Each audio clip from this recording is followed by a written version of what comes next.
자, 니케이 쪽부터 볼게요. 시황 간단하게 볼 텐데 미국장의 흐름이 그렇게 충격적인 내용이냐라고 했을 때 그렇지 않습니다. 그래서 오늘 뭐 1시 방송 때 설정해서 이제 가지고 나가긴 할 텐데 시황 전체적인 부분에 전일 이제 유럽은 강세를 떴단 말이죠.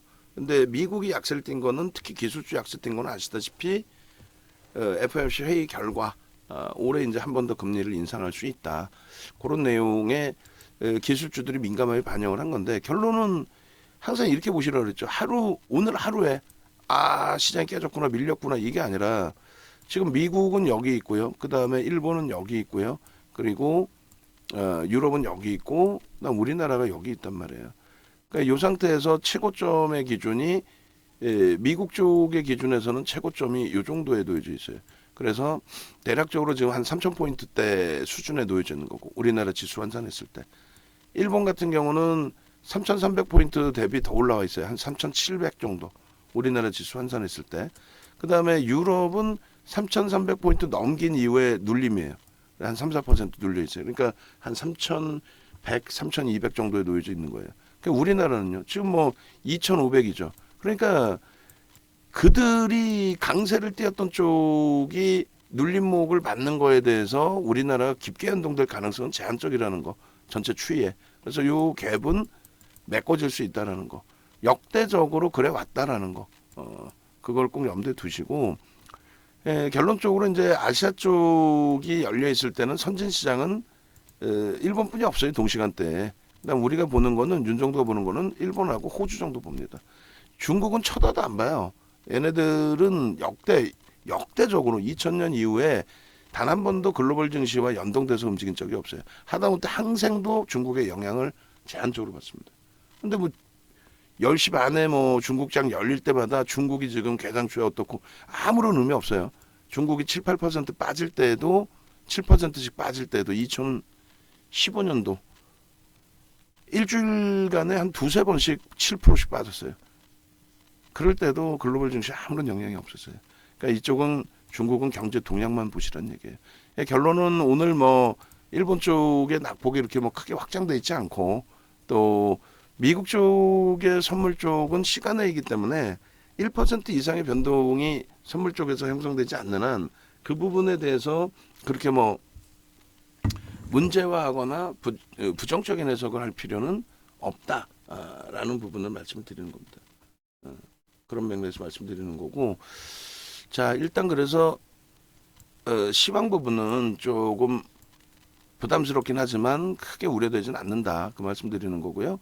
그 다음에 종목별로의 기준에서도 지금 에코프로가 어제에 이어서 오늘 굉장히 강합니다. 이틀 동안 한 10% 시가총액이 그래도 25조 이상짜리 종목에서의 흐름이라서 굉장한 흐름이에요. 다만 이제 여전히 고점 대비해서는 40조 넘던 그 흐름에서는 여전히 뭐 40% 가까이 밀려 있는 상황이에요. 그러니까 자칫 이거 뭐 2차 전지 끝내주는데 우린 2차 전지도 안 사고 무슨 소리 하고 있어. 옆집에 가서 2차 전지 얘기했다가 큰일 나요. 얘기했잖아요. 그 유튜브 나와서 말씀하시는 분들의 얼굴이 좀 많이 노랗게 질려져 있는 상황이다 이렇게 말씀드렸잖아요. 좀 유독 이제 에코프로만 강해요. 이걸 가지고 업황이 강하다 끝내준다 이렇게 해석하는 거는 무리가 있죠 사실. 다만 이제 무조건적으로 안 된다는 게 아니라고 말씀드렸잖아요. 그러니까 결론적으로 2차 전지 꼭 하고 싶다. 매매 꼭 하고 싶다. 2차 전지. 그러면 에코프로만 개별 기준에서 얘만 들어갔다 꼬리 달리면 팔고 나오면 되잖아요. 꼬리 달리면. 지금 들어가서 꼬리 달려. 그럼 손절인 거지. 지금 들어가서 더 올라. 땡큐 하고. 거래대금 지금 뭐 어찌됐건 1이고 움직여 준다는데. 나 단타 치고 싶은데 어떤 종목이 있나요? 없잖아 지금. 단타 칠 종목 자체가 없어요. 최근 며칠 동안 왜? 시장에서 거래대금이 10조 미만입니다. 단타를 친다라고 했을 때 여러분들이 예전과는 다르게 시가총액 그래도 나는 큰 종목 매매해 라고 어디 가서 멋들어지게 말씀하실 수 있었던 이유가 뭡니까? 이런 대형주에서의 거래대금 실리면서의 흐름이었기 때문에 그래요. 지금 얘가 지금 거래대금 실리면서 흘러가나요? 지금 사실상? 그렇지 않죠. 특히 7월 이후로 보면은 어제 거래대금이 7%를 들어 올릴 거래대금은 아니에요. 신뢰도는 없어요. 다만 바닥 인식이 90만 원에서 이탈됐더니 거기서 반등이 나오니까 누구나가 단기 매수세가 유입되면서의 그 흐름이 형성됐다는 거예요. 그러면 시장의 지수, 글로벌 시장의 흐름, 현재 국내 증시의 흐름 감안했을 때 전일도 거래대금이 코스닥 시장이 10조가 안 됐어요. 8조 8천억입니다. 7월 26일 날 에코프로 BM 두 종목이 9조를 터뜨렸어요. 두 종목이 9조를 넘게 터뜨렸는데 어제 시장 전체가 8조 8천억 뿐이 안 돼요. 그럼 이 상태에서 과연 그냥 뜬금없이 에코프로만 갑자기 속된 표현으로 미친 듯이 폭등이 나올 수 있을까요? 그건 좀 제한적이잖아요. 그러니까 변동성의 크기에 대해서만 그거만 조금 너무 무리수를 두지 않고 제한적으로 놓고 보면서 대처를 하자. 그러니까 올라가더라도 아니 못 올라가겠냐고 중간에 다 반등 한번 나왔다 꺾이고 반등 한번 나왔다 꺾이고 뭐 그러겠죠. 그 흐름 속에서 꼬리가 달리면 정리, 음봉 떨어지면 정리. 빨간색 양봉이면은 그럼 뭐 전체 시장 거래대금 1위니까 뭐 들어갈 것도 없는데 얘로 단타 치겠다. 그럼 명확하게 들어가서 손절까지도 정해놓는 거예요. 이왕 들어갔으면 수익 내고 나오셔야죠. 그렇게 들여다보시면 돼요. 그래서 지금 전체적으로 시장 자체가 잘 보세요. 코스닥 시장, 코스피 시장 다 보실 때 코스피도 지금 거래대금이 10조가 안 나와요. 거래대금 10조가 안 나와. 어제처럼 똑같이 거래대금 그 막판에 미리 뭐 잘라놔도 상관없죠. 지금 잘라놓고 내가 줄거놨으니까 거래대금이 이 7월달 이후에 기준에서 이제 이렇게 놓고 보시게 되면은 전체 시장의 코스닥과 유가증권 시장의 거래대금입니다. 그리고 어제 기준에서 이제 10조의 거래대금인데 이게 뭐 동네 창피한 거래대금이죠. 사실은 뭐 물론 연초에는 5조 수준 이하도 있었어요. 근데 지금 중요한 거는 이제 이 거래대금을 놓고 보는 거고 7월 떠나서 이제 고점 거래대금부터만 땡겨 놓게 그래 좀 더 시각적으로 들어오니까. 그러니까 안 되는데 억지를 부릴 필요도 없고 이 정도도 뭐 종목이 없고 또 최근 들어간 거 손실 나는데 변명을 하거나 이런 개념이 아니라 지금으로서는 없습니다. 없는데 무리수 두지 마시죠. 서로가. 그 말씀 드리는 거예요. 변동성 종목을 들어갈 게 없는데 옆에서는 자꾸 지금 대박났다는 얘기가 나오죠. 소형 잡주에서 대박났네. 위메이드맥스 상한가네. 축하합니다. 아니 어제까지 거래가 최근 들어서 뭐 조금 움직이긴 했지만 거래가 없던 종목을 어떻게 사냐고. 우리 방에서 들어가려면 최소 몇십억, 몇백억까지는 아니다 할지라도 그런 종목이 몇십억의 기준이 있어야 되는데 없잖아 거래가. 근데 어떻게 그걸 매집을 했고 오늘 당장 따라붙었다 해도 1분 만에 얼마나 따라붙었겠냐 이거야.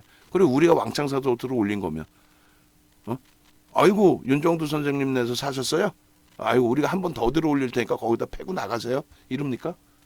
들어 올린 쪽에 누군가는 있겠지. 그게 뭐 외국계 기관이든 국내 기관이든 또 부티크든 개별이든 뭐 어찌됐든 결론은 전체 시장의 거래대금 자체가 없는데 종목별로의 거래가 그럼 터지질 않잖아요. 터지질 않는데 자꾸 거짓말쟁이들 얘기하는 거에 현혹되셔서 아니야 거래대금이 없기는 왜 없어?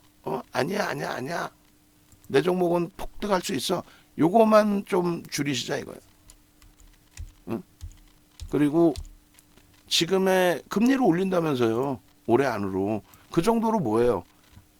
지표가 긍정적이기 때문에 부정적으로 표현한다면 지표가 과열이기 때문에 올리는 거잖아요. 유동성이 많기 때문에 돈을 유동성을 줄여버리겠다는 얘기 아니에요.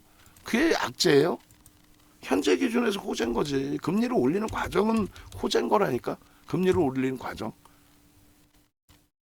그래서 지금 거래대금이 이렇게까지 제한적으로 줄어들어 있는데 무리수를 둬서 종목군에 대해서 무조건 접근하는 게 아니라 저도 무리수를 두는 거예요. 어제 저도 새벽에도 생각해보고 오늘 아침에도 생각해보고 다 하는데 야 검색기에 안 뜨는 종목을 왜 자꾸 무리해서 들이지?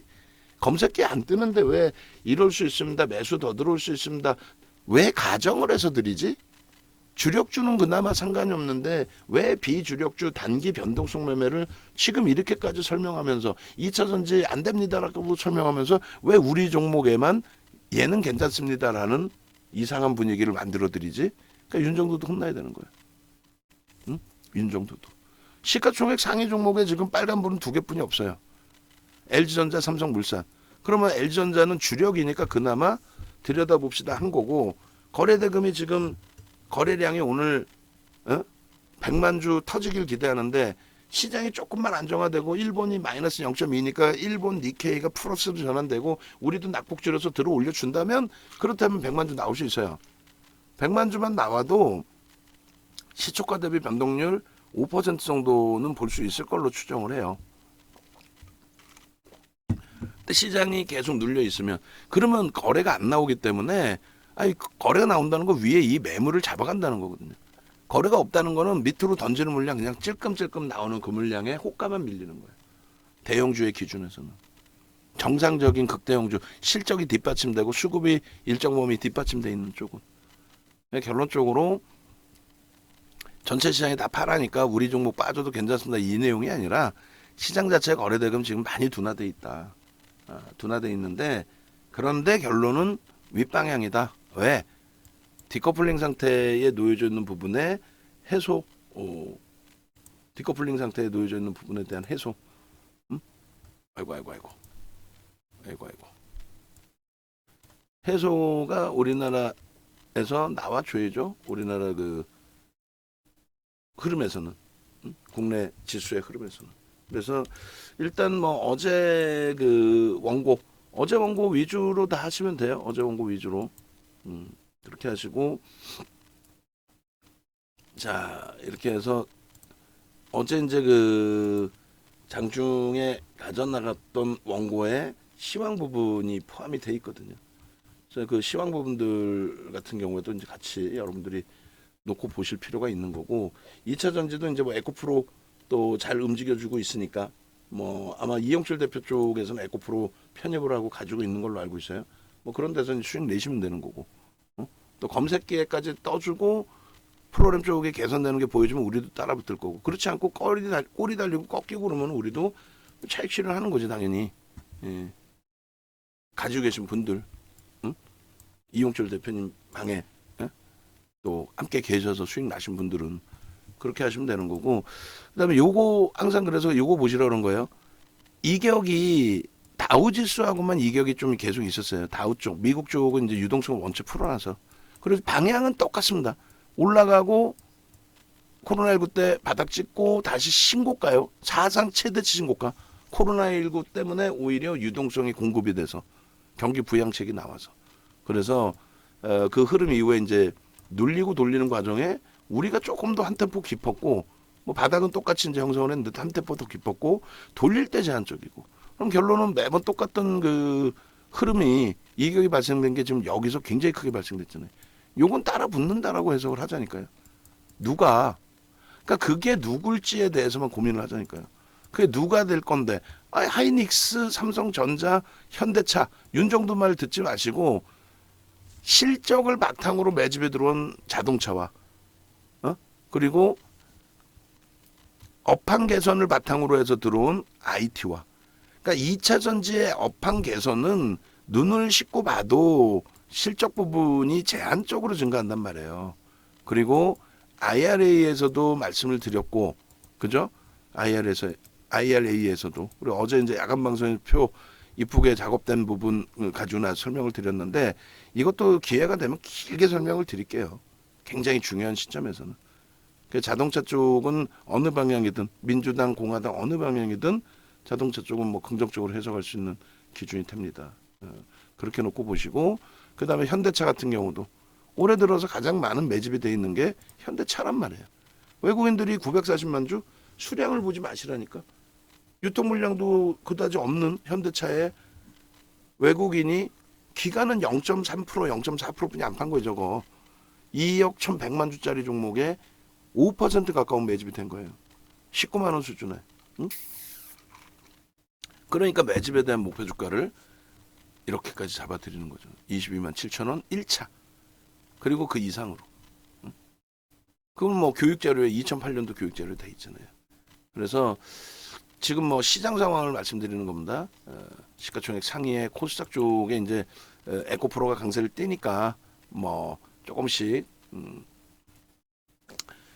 2차 전지 쪽에서도 반등을 모색하는 부분들도 있는데 에코프로하고 에코프로 비행 이것도 잘 뭐 짧게 하나만 그냥 설명드리면 에코프로가 시가총액 1위로 올라가니까 당연하다는 듯한 그 옹호론자들 그 인터넷에 유튜브에 그런 분들이 그렇게 말씀하시는데 전혀 지주회사격의 업체가 사업사의 업체 시가총액을 넘긴 적은 없어요. 거의 그 예를 찾아보기가 어려워요. 그렇기 때문에 이제 에코프로 BM이 10조 정도 수준하고 있을 때에도 에코프로가 얼마였어요?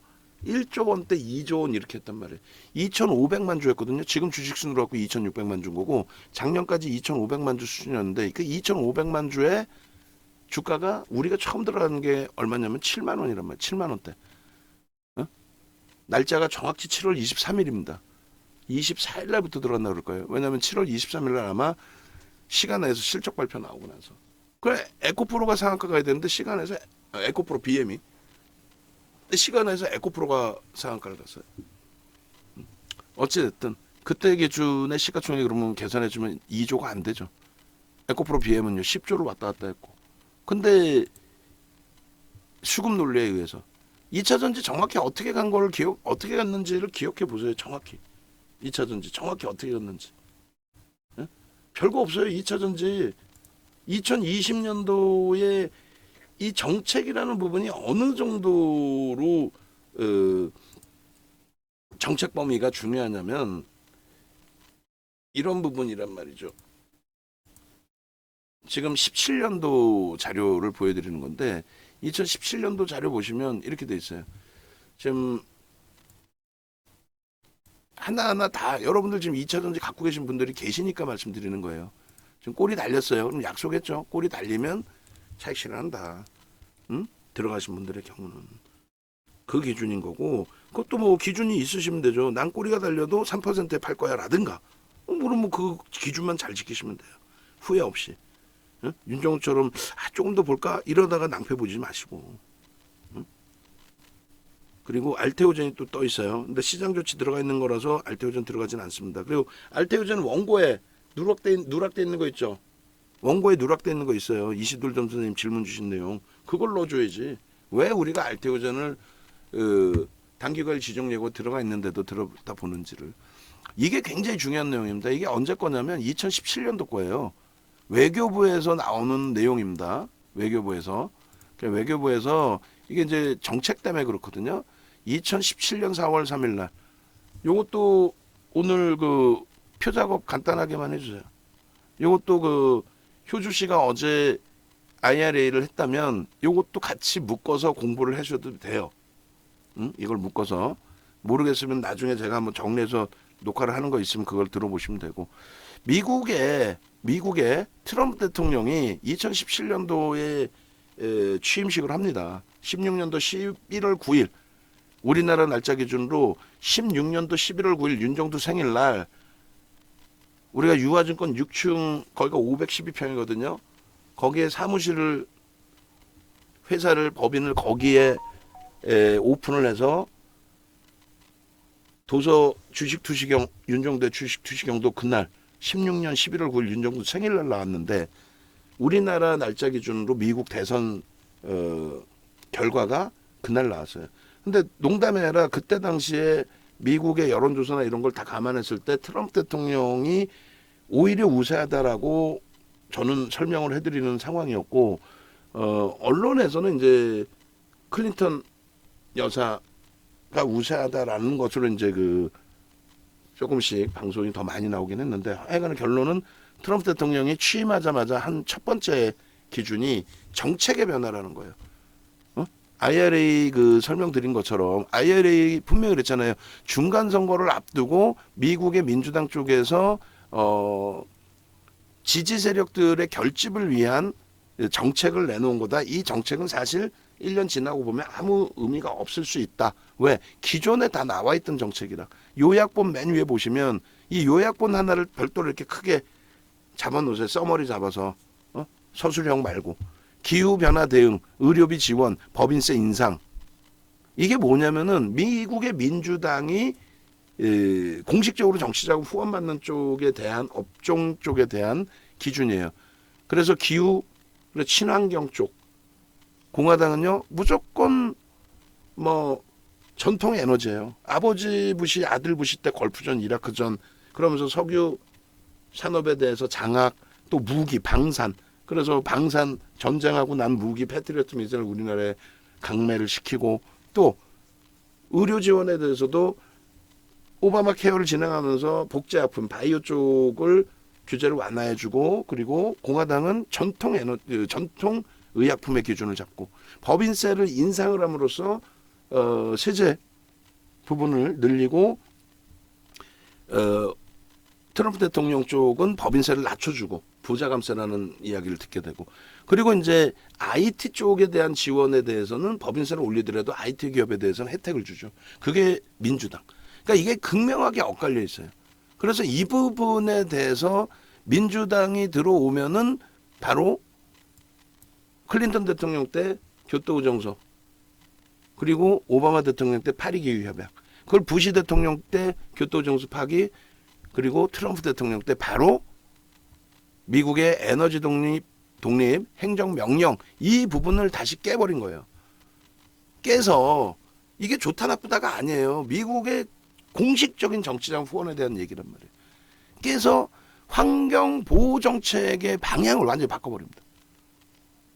바꾸고 트럼프 대통령이 임기가 끝나자마자 21년도 오바마 대통령 당선되자마자 탄소 배출권 얘기 나와버리죠. 그 정책에 글로벌 국가들도 따라간단 말이에요. 이게 2차 전지의 시발점이에요. 2020년도가. 그래서 테슬라가 날아가는데 그때 기준이 트럼프 대통령이 재선에 성공할 가능성에 대해서 굉장히 회의적인 분위기였단 말이죠. 공식적으로 데이터가 지지율이 40% 전후 그 이하 그리고 선거인단의 득표율 조사 기준도 2020년도에 계속 민주당 무세 이런 데이터들을 바탕으로 들여다보는 거예요. 그냥 막연히 보는 게 아니라. 그래서 그 기준에 2차 전지 랠리의 기준에 LG화학과 삼성 SDI 그리고 SK 이노베이션의 흐름이 나온 겁니다. 그것도 우리가 이 LG화학을 가지고 있었기 때문에 굉장히 깊이 있게 들여다봤었죠. 지금 뭐 LG화학이 굉장히 힘겨운 오늘 뭐죠? 저 5%가 너무 과한데요 지금. 일단 뭐 LG화학 별도로 다시 들여다보고 전략 잡는 걸로 기준 잡고요. 우리도 지금 LG화학을 주력으로 계속 유지하면서 대처를 해오다 보니까 오늘 기준에 LG화학에 대해서 저 정도로 LG화학이 저 정도로 미끄러져 내려가야 될 결국 뭐 수급 논리인데 조금 이따 LG화학 하여간 별도로 보고요. LG화학의 그 자료 내용 예전 자료 내용 끄집어내서 보여드릴 텐데 LG화학을 보시면 뭐 2차 전지의 그 내용들 20년 당시부터의 내용들을 다 보실 수 있단 말이에요. 그러니까 대부분의 분들이 사실은 2020년도의 내용을 잘 보시지 않고 그리고 최근의 흐름에 대해서만 이제 설정 범위를 잡고 하시는데 어느 자료에 있는지 한번 보겠습니다. 2022년.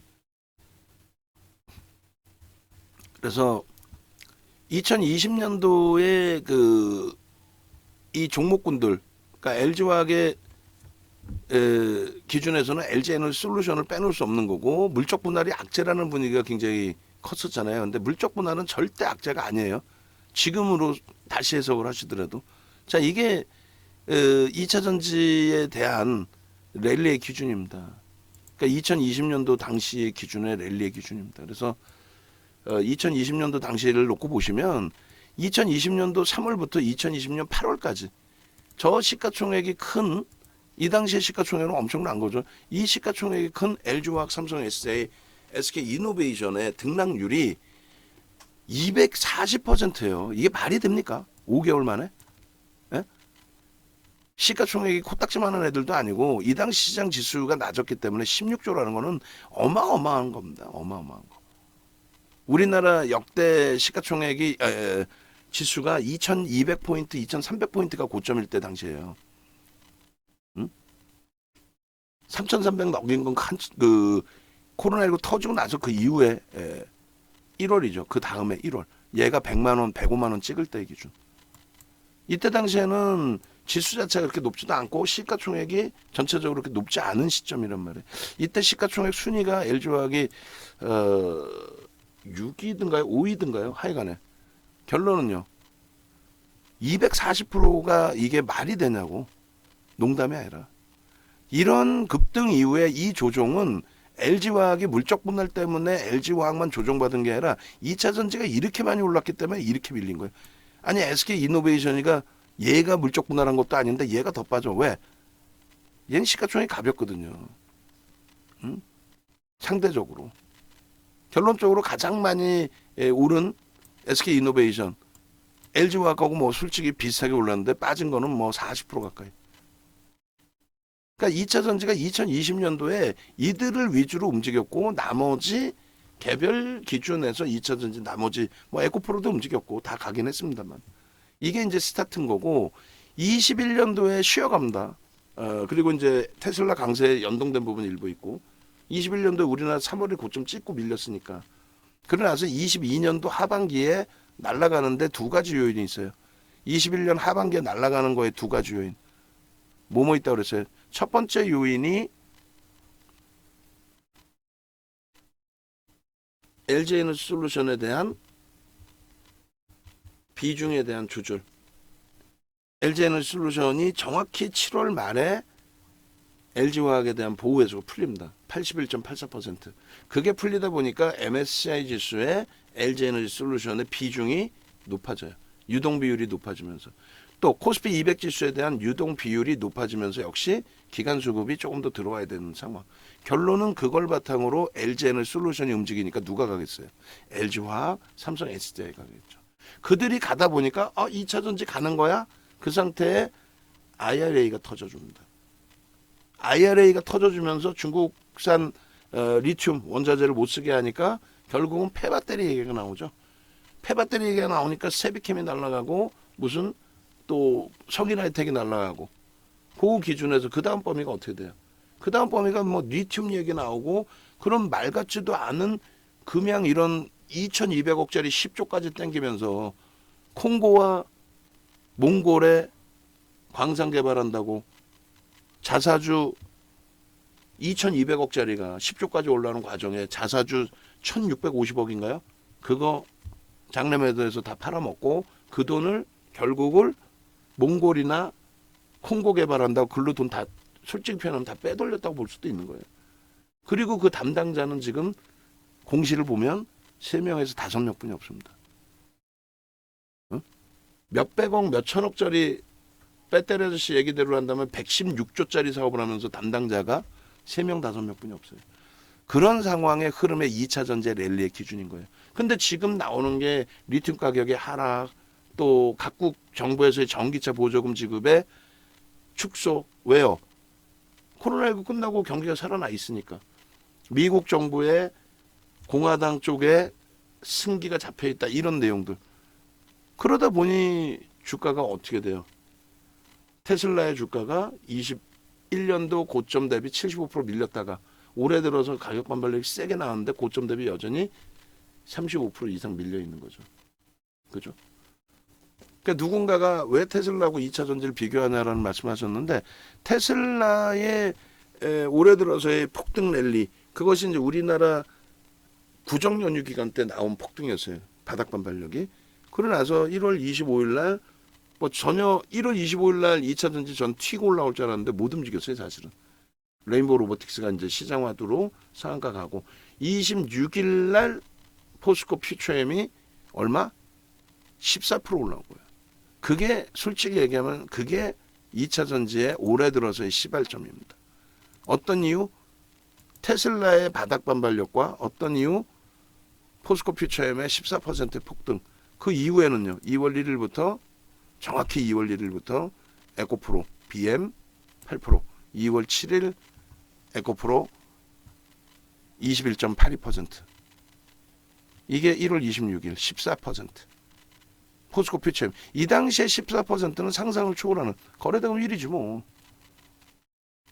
그리고 에코프로 BM 보시면은 2월 1일 날 8%대. 그게 스타트인 거예요. 그게. 그리고 나서도 2월 달에 이 폭등이 나왔음에도 불구하고 99,000원 대비 이때 얼마예요? 16만 원이니까 60% 폭등이 나왔음에도 불구하고 거래대금 1조를 넘긴 적이 단 한 번도 없어요. 응? 그리고 에코프로도 마찬가지입니다. 에코프로의 기준도 2월 달에 200% 정도 올라오면서 단 한 번도 1조를 넘긴 적이 없어요. 그 에코프로 BM 2월 1일 날 움직일 때 얘는 제한적으로 움직였고 5%, BM이 8%, 시가총액 월등히 3배 이상 컸죠. 그 다음 7일 날 이렇게 21.82% 오르고. 안 잊어먹는다니까 퍼센테이지도. 왜? 꼬리 달렸으니까 전량 차익 실현했거든. 그리고 재차 편입을 해 나가는 과정에 1조 터진 적이 단 한 번도 없어요. 드디어 여기서 막 1조 터져. 시장에서 다들 악쓰고 못 산다 할 때 윤종도 혼자 매수하라고 그러고, 그 배터리 아저씨 정신 나갔으니까 뭐 무조건 매수라고 몰빵이라고 하고, 그리고 5월 달에 배터리 아저씨가 없어지죠. 인터넷상에서. 단기 폭락 나오니까. 아이, 나 앞으로 유튜브 안 해. 없어졌다가 다시 급등 나오면서 고개를 내민 겁니다. 근데 지금은 금융당국이 조사를 해서 그런 건지 노랗게 얼굴 뜬 상태에서 너무 악을 써요. 근거라고는 무조건 그냥 개인들이나 저도 못 알아듣는, 제가 뭐 2차 전지를 솔직히 얼마나 원통역 배터리 내가 눈으로 본 적 있어? 없어요. 방송 나온 사람 원통역 배터리 눈으로 본 사람 있어요? 없어. 그냥 남들이 보고서 써놓은 거 자기 거인 양 자기가 갖고 나와서 막 읽어. 그리고 이러니까 2025년에 뭐 실적이 대박일 거다. 대박이기는 증권사가 보고서도 쓰지도 않는 업체를 지들이 뭔데 그렇게, 아니 어떤 근거로 지들이 그렇게 잘 알아요? 데이터를 볼 수가 없는데. 뭐 배터리 아저씨 뭐 본인 전공이라고 치고, 그럼 본인 전공 자기 혼자 우기는 거 아니야. 자기 혼자. 남들은 아니라고 하는데. 그 담당자들은 아니라고 하는데. 그러니까 거품이 난 종목군들의 최후는 어떤 종목이든 똑같습니다. 시가총액 2위까지 올라왔던 포스코의 기준에서도 이 당시에 2007년도 당시에 마지막 자락에 2007년도에 말도 안 되는 과도한 오버슈팅을 줬거든요. 이게 시가총액 2위까지 올라온 거예요. 그냥 말도 안 되는 과도한 저런 그 오버슈팅을 주다 보니 결국은요 7배 올랐잖아요. 뭐 기간의 차이는 있죠. 지금의 2차전지하고는. 결국은 코로나19 터지고 나서 하한가도 맞아요. 뭐 어떤 종목이든 뭐 한가 맞았지만은 시가총액 2위짜리가. 그러나서 조정폭은 뭐 상상을 초월하게 내렸죠. 천하의 포스코홀딩스가. 물론 지금 장에 저렇게 되지는 않겠습니다만. 또 하나는요. 지금 한국조선해양의 이름이 뭘로 바뀌었죠? 한국조선해양이. 그러니까 예전 현대중공업. 현대중공업이 15,900원에서부터 55만 5천원까지 시가총액 3위까지 올라와요. 그게 33배 올라온 겁니다. 근데 결국은 그것도 2007년도에 대선 때 기준에서 오버슈팅이 크게 나온 거거든요. 다른 조선주보다. 후폭풍 장난 아니죠. 또 롯데정밀화학 같은 경우에도 롯데정밀화학을 기준 잡아야 되나요? 롯데케미칼? 차화정 랠리 때에 아무 이유 없이 아니 차화정 랠리 때 어떻게 2007년도 고점을 뚫냐고. 리먼 터지고 나서의 그 경기가 안 좋다는 그 흐름에 유가가 100불 넘어서 자고 일어났더니 재고 자산이 올라가서, 그러니까 돈의 힘이었죠. 돈이 랩 상품에 돈이 막 한 업체, 지금 서재영 대표님 유명하시잖아요. 서재영 대표님 운영하던 자문사 1인명 자문사에 돈이 막 10조 뭐 20조 이렇게 몰려버려요. 그래서 그 당시에 차화정을 사버려요. 근데 자동차는 실적이 있었어요. 그래서 기아가 14배 가도 그렇게까지 크게 무리는 없어요. 다만 이제 엔화 강세에서 엔화 약세로 접어들면서 자동차도 붕괴가 됐죠. 근데 이때 롯데케미칼이든 LG화학이든 14배 올라왔는데 14배 올라왔습니다. 근데 펀더멘탈은 개선된 게 하나도 없어요. 그냥 유가가 100불 넘겨져 있으니 자고 일어났더니 재고자산 가격이 올랐다. 기초소재잖아요. 경기가 개선돼서 올라가는 게 아니라. 결론은 말도 안 되는 돈의 쏠림 현상의 기준이었죠. 아마 수급은 이때 데이터가 NH에서는 안 나올 거예요. 결론적으로 이제 이런 흐름의 후폭풍은 결국은 이렇게까지 미끄러져 내려옵니다. 중간에 이런 반발력이 있다니까요. 월봉으로 보면 역부의작용이 되는데 일봉으로 보면은 역부의가 안 나와요. 이런 기준이 잡히죠. 이게 월봉이란 말이에요. 일봉으로는 얼마 하겠어요? 미치는 거지. 고점은 못 넘기고 무너지고. 그래서 뭐 2차 전지만이 뭐 엄청난 기준이 형성되는 것처럼 자꾸 현혹을 시키는데 뭐 16년도에 한미약품 같은 경우도 말도 안 되는 우리나라를 먹여 살릴 기업으로 인식이 돼 있었단 말이에요. 요런 하방이 잡히다가 요런 데서 한 방에 깨진다고. 다행히 2017년도에 진보 정부 들어오면서 다시 제약바이오가 제가 볼 땐 100% 커넥션이 있는 거죠. 신라젠 같은 또 HLB 같은 어부지르로 대박난 지금의 금양같이 대박난 텔슨 RF 제약 텔슨인가요? 뭐예요 그거? 그런 업체들 바이오 종목 지금까지도 실적을 내지 못하는 바이오 종목. 근데 전환사채 무지 발행하죠. 그 전환사채 누가 갖고 있냐 이거야. 나중에 인사청문회 하면 하나씩 나오더라고. 그런 내용들. 그래서 뭐 35,000원짜리 70만 원 또 단기적으로 본다면 이런 강도. 시가총액 1조에서 9조까지 만드는 기간이 1년도 안 걸렸어요. 9배 들어 올리는데. 그러니까 뭐 2차 전지만 진짜 2차 전지 성장성이 좋아서 이런 주가의 흐름이 나온다 그렇게 생각하면 큰일 나고요. 그런 흐름들은 보통 일반적으로 2, 3년, 3, 4년 주기에 꼭 터져 나왔어요. 그 후유증은 감당하기 어려울 정도가 됩니다. 그러니까 무조건적으로 뭐 2차 전지 부정적이다 말씀드리는 게 아니라 다시금 말씀드리면 펀더멘탈이 뒷받침되지 않기 때문에 사상 최대치 거래대금이 터지고 그거는 기본적인 수십 년 동안에 우리가 약속하고 그대로 인식하고 대처해왔던 기준이잖아요. 뭐가요? 수십 년 동안에 바닥이든 고점이든 거래가 초대량으로 터지고 그 추세가 반전이 되게 되면 그것은 역사적인 고점, 역사적인 대바닥이 된다. 그게 이거예요. 8조. 우리나라에서 거래대금 한 종목 기준으로 8조의 거래대금을 터뜨린 건 두 종목뿐이 없습니다. 삼성전자와 포스코 홀딩스. 시가총액 차이는 지금의 기준에 거의 8분의 1. 그리고 삼성전자가 8조 3천억 터진 이후에 가장 많이 터뜨린 거래대금이 4조 5천억. 그리고 3조를 넘긴 적이 없어요. 그러니까 3조를 넘긴 게 삼성전자도 두 번뿐이 없는 거예요. 물론 4조 이상 넘긴 종목군들이 좀 있긴 있어요. SK바이오사이언스 13조에서 27조 갈 때 4조를 두 번 넘기면서 상한가 수준을 두 번 만들어 놨었죠. 포스코 인터내셔널처럼. 그러니까 그런 과거 기억이 없으면 그냥 옆에서 이거 끝내주고 하는 내용에 그냥 현혹되신단 말이에요. 그러니까 포스코 그룹주들 2024년부터 2차 전지에 대한 실적 범위가 일정 범위 잡힐 것이고 그건 잡힐 것이고지.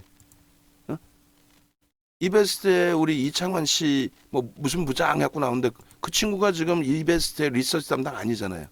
그죠? 리서치 담당 아니잖아. 그 친구는 뭐야? 그냥 객장에 있는 친구야. 남이 분석해 놓은 거 보는 정도. 본인이 분석할 수 있는 내용이 없어요. 남의 거 갖다 쓰는 거지. 물론 뭐 객관적인 데이터 갖다 쓰겠지만은 그럼 포스코 홀딩스가 그들이 얘기하는 것처럼 지금 내년부터 실적이 상상을 초월하게 나옵니까? 안 나오잖아. 지금 수준이잖아.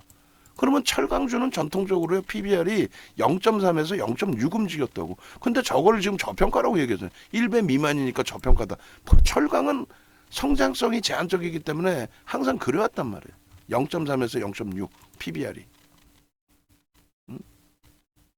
여기 보시면 2018년 이후에 저점 부분이 0.26에서부터 뭐 오버슈팅이 좀 나왔다면 어유 굉장히 높게 또 올라왔네. 0.6이죠. 지금은 그 자리 0.6도 넘기고 있는 거야. PER 마찬가지예요. 4배에서 6배 사이에 움직인다니까. 얘네들은 뭐 철강이 어디든 다 들어가잖아요. 조선, 자동차, 건설, 뭐 IT까지도. 그럼 뭐 반도체는 그렇게 안 들어가나? 거기도 다 기초 소재지. 근데 지금 4배에서 6배 움직이는 PER이 14배, 16배인데 이걸 저평가라고 하고 앉아 있으니 그 후폭풍은 누가 책임질 거냐 이거지. 그러니까 제가 우리나라를 뭐 정화시키는 것도 아니고 우리 종목도 지금 뭐 숨도 못 쉬게 지금 두들겨 맞고 2차전 하이닉스가 지금 숨도 못 쉬게 두들겨 맞으면서 소부장 쪽의 종목군들도 지금 낙폭이 심화돼 있는데 뭐 남의 얘기할 자락은 아니에요. 다만 방 안에서 아직 가지고 계신 분들도 계시고 가지고 계신 이유는 별거 없습니다. 사실은 왜 가지고 계실까요? 사실은 아직 수익이신 분들이 많아요. 더 왜? 우리가 얘를 보고 포스코 퓨처엠 보고 에코프로를 볼 텐데 이 고점이 형성된 거는 솔직히 얘기하면은 달랑 이거야 딱 요거 요 4일 동안에 4일 천하만 지워놓고 나면은 다 여기서 산 거야. 농담이 아니라. 그러다 보니까 아직도 수익이니까 에라 모르겠다 갖고 가면 뭐 답이 있겠지 이렇게 돼버리시는 거 자포자기. 근데 포스코 퓨처엠도 마찬가지예요. 아니, 솔직히 얘기하면 우리가 뭐 작년에도 그렇지만은 올해 들어서 이게 정확히 17만 6,500원 찍었을 걸요 바닥을. 그리고 나서 비중 우리 줄여놓은 상태에서 어떻게 했어요?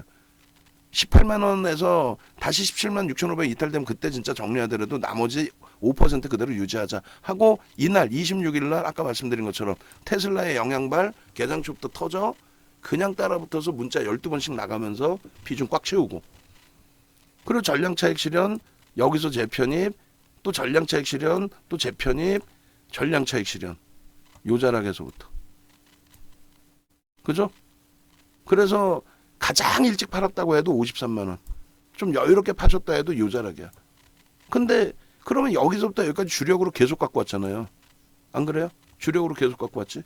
그러다 보니까 현재 기준에서 가지고 계신 분들 입장에서는 에이 먹을 것 좀 덜 먹었다. 에이 윤 정도 말 안 들어도 보니까 뭐 레인보우 로보틱스도 뭐 10만 원 깼다가도 뭐 24만 원까지도 올라오고 에이 냅두면 될 수도 있어. 근데 얘는 일단 여기서 정점 인식이 잡혔다는 거예요. 못 간다는 것뿐만이 아니라 거래가 터지면 모자라는 거예요. 응? 그래서 나중에 요 가격대의 물량을 공격적으로 사신 게 아니니까 이때 가입하신 게 아니니까 그러다 보니까 다 밑에 물량이지. 그러다 보니까 지금 주가에서도 응? 아니 40만 원이면은 요 자리잖아 우리가 전량차익 실현하고 재편입할 때 요때 그러니까 견딜만 해버린 거지. 그러니까 갖고 계시는데 이런 흐름이 이제 어떻게 되냐면요. 일시적으로 어떤 뭐 큰 악재도 아니에요. 조그만 악재 뭐 하나만 나와도 그걸 명분으로 장대 운봉이 떨어져 버려요. 장대 운봉이. 그때는 이제 회귀가 안 되죠. 에코프로 마찬가지예요. 응? 에코프로도. 마찬가지예요 지금. 82만 원, 그러니까 40만 원에서 82만 원. 그래 그때 그러면 사면 되는데 분위기가 그렇게 안 됐어요. 그 전체적인 분위기가요. ETF 상품을 보여드렸잖아요. 7월 달에 발행한 상품이 배터리 아저씨 덕분에 여기서 3천억이 더 늘어납니다. 3천억 이상. 유자락에서. 응? 1,000억에 발행을 하고 여기서 많이 들어왔다가 응? 여기서 왕창 늘어나요. 결론적으로 이 에코프로도 우리 입장에서는 50만 원이 깨졌다가 그러니까 82만 원까지 올라갈 때 82만 원 꺾일 때 전량차익 실현했잖아요. 농담하는 게 아니라 그리고 나서 여기까지 밀려 내려오고 돌릴 때는 거래가 좀 제한적이어서 에이 좀 제한적으로 봅시다. 우린 포스코 그룹주가 있으니까. 그래서 이때도 못 따라붙어서 사실 왜? 우린 포스코 그룹주가 있었으니까. 응? 그 여긴 개별 매매하십시오. 전량 매도입니다. 근데 전부 이 가격 밑에 샀거든 사실. 지금 이 가격 위에 사신 분들만 자기 세뇌에 빠져가지고 아웅다웅 외부 분들이. 근데 우리는 그나마도 이 밑에 사신 분들이 대부분이라서 지금 뭐 그러신 분들이 대부분이라서 지금의 기준에서는 견디신단 말이에요 그냥. 응? 근데 요 자락이 얘가 10만 원 다시 내려와도 이상할 게 있어요? 아니 에코프로가 10만 원이 깨져도 이상할 게 없다니까. 근데 지금의 논리는 시가총액 1위, 2위까지 올라온 애가 그렇게 내려가는 경우는 드물어요. 시간을 두고 내려가지 내려가도. 그게 사람 더 죽이는 거란 말이에요. 한 방에 확 밀리면 그냥 반대 매매라도 나가면은 빠져나오기라도 하지. 나머지 물량이라도 남지. 하여간에 결론적으로 지금 위치에서는 이제 거래대금 위주로 놓고 보시고 매매를 하시더라도 이때 기준처럼 흥분하지 마시고 그리고 꼭 마지막에 들어가신 분들이 아니 배터리 아저씨처럼 그러면 이게 700만 원 간다고 들어가시는 거예요? 2030년까지 700만 원 간다고? 그럼 한 발짝만 뒤에서 보세요. 100만 원짜리 종목이 200만 원 간다고 보시는 거예요? 100만 원, 200만 원 갈 수 있지. 근데 이 실적에 아무도 컨센서스 내놓지도 않고 IPO 나오는 자회사들의 지금 최대폭 순이익 잡아주는 게 2천억이에요. 최대폭. 걔네들을 막 몇십 배씩 불려. 그러니까 예전에 이희진 이런 꼬맹이들이 비상장 화장품 업체 이런 거 비상장 애들 팔아먹으면서 아모레퍼시픽 그 거품 나가지고 PER이 60배, 80배 하고 있는데 화장품주는 PER이 80배입니다. 이런 거짓말을 해가면서 밸류를 매겼다니까. 지금 배터리 아저씨가 그 똑같은 짓을 하는 거야. 선대인 씨, 배터리 아저씨, 우리 이창환 연구원도 아니지. 그냥 부장이야. 직원입니다. 그 친구는 리서치 센터에 있는 분이 아니에요. 응? 거기에 김지훈 씨. 그냥 말 아예 검증된 것도 없고 그 친구는. 막연하게 대박입니다. 성장주는 PER이 50배 되는 게 정상입니다. 정신 나간 거 아니에요? 응? 에코프로 실적이 영업이익이 600억에서 10배 증가했으니까 주가가 10배 가는 게 정상. 그런 미친 그런 분석이 세상에 어디 있어요? 아니 영업이익이 10배 증가했다고 시가총액이 10배 증가하는데 그런 건 없는 거예요. 이때도 고평가지만 이때 더 고평가지 지금. 그런 거에 현혹되시면 안 되는 거예요. 순이익이 10배 증가했으니까 회사가 시가총액이 10배 증가해야 된다? 아니 그러면 순이익 1억 내던 애가 흑자 전환돼갖고 순이익이 1억이야. 근데 100억을 냈어. 그러면 시가총액 100배 증가해야 돼? 만약에 지금 1조짜리가 1억 내다가 1조짜리가 순이익이 100억이 됐어. 그래도 고평가잖아요. 근데 그거를 100조가 돼야 된다. 이런 식으로 얘기를 떠드는 거랑 똑같단 말이에요, 지금. 그러니까 일반인들이 모르신다고 아주 그냥 천연덕스러운 거짓말로 흔들어 대는 거죠. 그러니까 다시금 어제처럼 다시금 꼬리 감싸 안고 돌리면 그땐 따라붙으셔도 돼요. 개별 기준이니까 거래대금도 최상이고. 근데 그게 아니라 어떻게 돼요? 꼬리가 이렇게 내려오고 그대로 눌린다면 끊어내야죠. 그러니까 우리 종목도 힘든데 뭐 쓸데없이 오지랖을 떨면서 2차전지 말씀드려 죄송합니다. 그런데 거래대금이 2위로 또 내려와 있어요. 차익 실현 범위나 이런 부분 설정하고 우리 종목 점검도 하겠습니다. 지금 뭐 우리 코가 석자고 지금 우리가 힘들어 죽겠는데 뭐 남의 종목 그것도 플러스 나 있는 에코프로에 대해서 얘기하면 뭐합니까? 그죠? 그래서 일단 요만큼에서 마무리를 할 텐데 이런 내용들을 다 정형화해서 정리해서 표 작업들 다 해서 그렇게 해서 기준을 잡고 설정을 해드릴게요. 전략 부분을.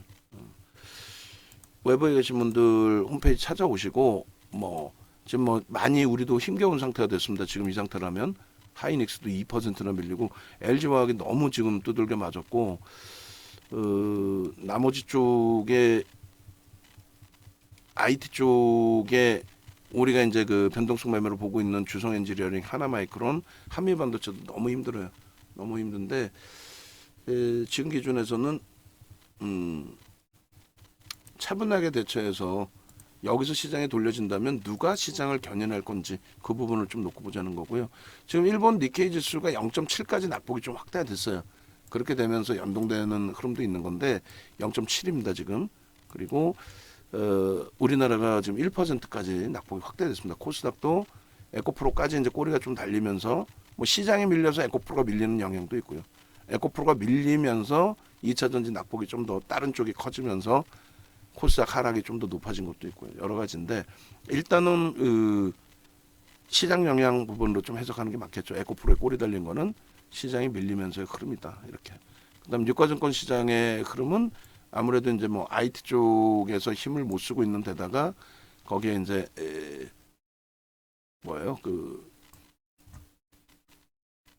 하이닉스 같은 경우에 낙폭이 좀 확대돼 있고 그다음에 포스코 그룹주들의 시가총액 비중도 만만치가 않단 말이죠 지금.